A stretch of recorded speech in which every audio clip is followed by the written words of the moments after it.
has officially been 1 year since I have gotten my Kindle Scribe, and I figured that I would do things I love about it, things I didn't love about it, and who this is kind of for.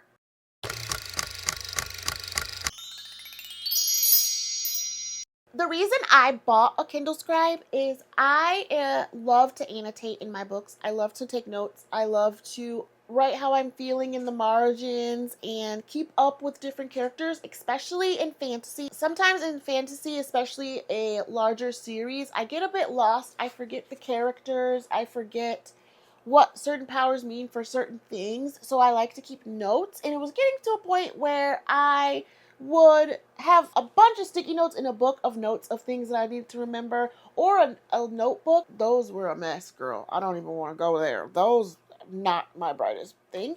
The biggest get me reason was the annotating easeability of this, being able to just take a note as I read and just keep going along. And that was my biggest reason for getting this. And also the screen size of writing felt nicer, where this I can write anywhere. And with a book, you're only limited to so much margin and so much space. You can only put so many sticky notes in a book. I can tell you that much.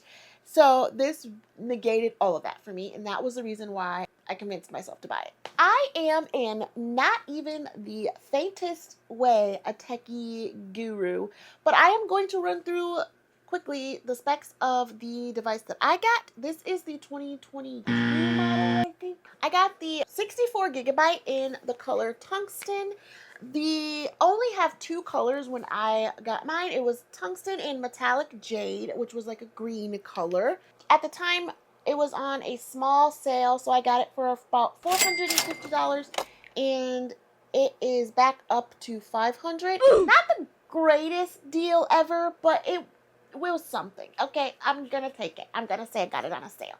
If you are new to the Kindle world and it will be your first Kindle, you could get Kindle Unlimited for 3 months for free, and then it's $12.99 a month after. But I unfortunately am not new to this. I'm true to this. So they said, you don't count. And I have to still pay for Kindle Unlimited, but that's okay. It's fine. I was paying for it anyway.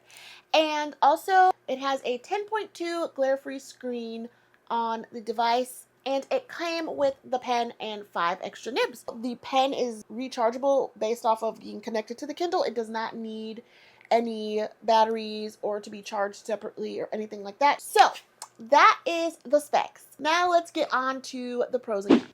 The first pro of the Kindle Scribe is obviously the screen size. It is a 10.2-inch screen, so it is quite large. It is about the size, I would say, of a little smaller than, but close to an iPad. And it is lovely to read and to write on. I will say one of my favorite things to do is to hook it up on my little gooseneck holder, grab my automatic page turner, and start just vibing and getting real cozy and flipping through the pages. I think that is probably my favorite way I use it, besides obviously the annotating aspect. It's very easy to read. It's very clear. It's very easy to see. The glare-free, it is very glare-free. I never have any harsh glare out of it. That is my favorite feature, is how large it is. The next pro of this is the battery life. It lasts forever. Okay, she's not gonna die on you. She's gonna outlive us all. I love how long this lasts. I can go a month and not pick this up, which is rare, honestly, but if it happens where it's been a very long time since I've picked her up, she is still going to be alive. She has not died on me yet, and it's been a year. I get close to obviously low battery. She's been kicking it strong, and especially with the annotating and all the extra things I do with it, I was very surprised that the battery still lasted as well as, say, a regular smaller Kindle. So I was really impressed by the battery life on this. Next was the writing experience. I genuinely enjoyed writing on this. I liked that it wasn't glossy, so it felt like you were writing on actual paper. It has a textured feel to it, so your pen grips really nicely, and you can write like your actual handwriting, which I thought was really nice. I love the different ways you can use the pen, and you can set it up in the settings where if you want the pen to be a page turner, if you want the pen to do other things, that you can have the pen do that. And I really enjoyed the extra features that you were able to use with the Kindle Scribe. And the biggest pro for me was the distraction-free reading of it.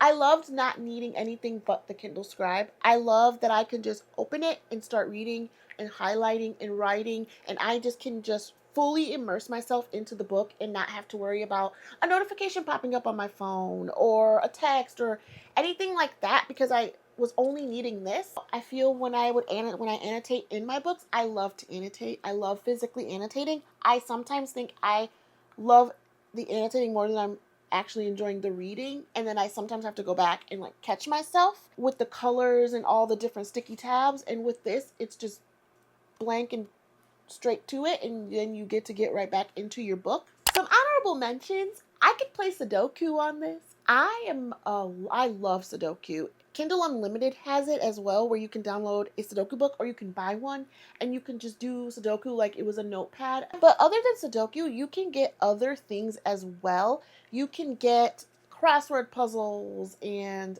jigsaw puzzles. No, you can't get jigsaw puzzles. What is that called? What is that called? Not crossword. Oh, word searches and other things that are exclusive to the Kindle Scribe Kindle Unlimited membership. Or you can just buy it, not being a Kindle Unlimited anything. You could just buy it and have it. And I think that was really cool. And I thought that was a really cool feature, that you could have all these other options and ways to use the pen. And it wasn't just, here's a pen, have fun. Like, they gave you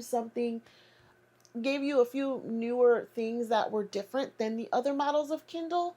I like that it's not just targeted to be an e-reader. It is for people who business person but don't want to spend $1,000 on an iPad. It's a cheaper option where you can get your PDFs, get your notes and things that you need for your meeting, and you can write on them and mark them out with all the extra-ness, without all of the extra distractions that maybe an iPad could bring. This is kind of just limited to being a Kindle Scribe with notebook, so I do enjoy that aspect of it as well. There is an built-in AI feature where if you take very detailed meeting notes or something like that, it can summarize them for you, so that way it can break down like the main parts, the most important things and things like that. I don't use that. I'm mainly writing character names to remember them and what their power is, or something about the world or things like that. So like, I never need that, but for people who use it for something other than reading and annotating their books, this could be really useful for them. Now the cons. The first con has to do with the pen. The pen itself, amazing. Love the features. It has a button and you have a little eraser, all of the great things. The nibs on the pen, I feel like, wear out very fast. Now, it could be user error. I could be a very heavy writer and I could just be wearing them out faster than they were intended to be, and I will take full blame if that is the case. But I have an iPad with an Apple Pencil, and I feel like I get way longer longevity out of those than I ever get out of this. You do get 5 with the Kindle Scribe, but if you want to buy more, it's about $17 and you get 10.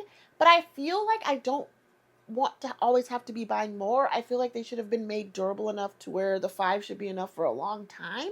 Not that I'm changing them out every couple months. And I think that was one of the biggest downsides, was I got this so I could write a lot, and I'm going through nibs a lot as well. The next con is it's heavy. She's a beefy girl, okay? And you add a case and she's just Thickiana out here. Like, I don't know what to tell you. I don't find myself holding this to read it. I find myself sticking it on my little gooseneck or laying it on a table. If you do read with it like this in your hand, it gets heavy. You will feel her. I can tell you that much. She is very heavy, and after a while your wrist will hurt. And I mean, you can double fist her with the pop sockets. So many other things I could have said. You can double hold it and get 2 pop sockets if you want, but I'm just not that committed, okay? I think the heaviness is a downside, and it makes you not really hold it as much and make it as portable as a smaller device would be. Another con is it's not in color. The one thing I love about annotating in a normal book is the colors and the pinks and the blues and the purples, and I can have the different tabs that match the different moods of the different things I'm highlighting. And in this, it's just gray. That was the one thing, and I felt also like with such a steep price, you could have gave us something. I mean, you could have threw that in there, give us a little bit of color to make it stand out even more for the price that we're paying. The last con, and you probably guessed it, is the price. It is expensive. And when you compare it to the other Kindle models and Kindle devices, it is pretty much 2 to 3 times more than what those are. And for what it does and what it is, I don't know, girl. I don't know. That's expensive. I think they're trying to be in competition price-wise with iPads and things like that. So I understand, especially because you can use it as a PDF format type thing. But to me, it's just a steep price for what it is. Who should buy this? In this economy, I don't know. Okay, I would say if you are someone who is very heavily an annotator, if you don't buy a lot of physical books, or a business person who reads maybe and also has a lot of business meetings and likes to take digital notes and have their notes with them, and they are already immersed into the Kindle system, or honestly, I don't know. I don't know who this would be perfect for. I think if you are somebody that takes a lot of digital notes, a lot of digital things, you like the distraction-free life, or you read a lot and you want to annotate, but you don't like writing in your books, or you don't buy a lot of books and you solely really rely on Kindle for your book choices, this is perfect for you. It's just that price. You just have to kind of talk it out to yourself if the price is worth it for everything that it does. Would I buy it again? If it was in color, I think I would. I think I would if it was in color, because then it would take away a lot of the things that I was missing, like that I'm missing from actually annotating. If they had a Kindle Scribe color at the time when I bought this, I think that would be what is in my lap right now. I still annotate in real books because I just miss that ability to customize everything to the mood and how I'm feeling while I'm reading it. My wallet does not love me. I'm riding with her till the wheels fall off. There will not be another Scribe ever, because this is expensive. I don't know what I was thinking. So that's my 1-year review on the Kindle Scribe. If you are in the market for one, or just kind of nosy, I hope this was of some kind of help to you or some kind of value. If you own a Kindle Scribe, let me know in the comments. What do you love? What don't you love? What do you wish they would change? If you found this video helpful, give it a like. Subscribe for more tech, book, life, random content. And I'll see you in the next one. Bye!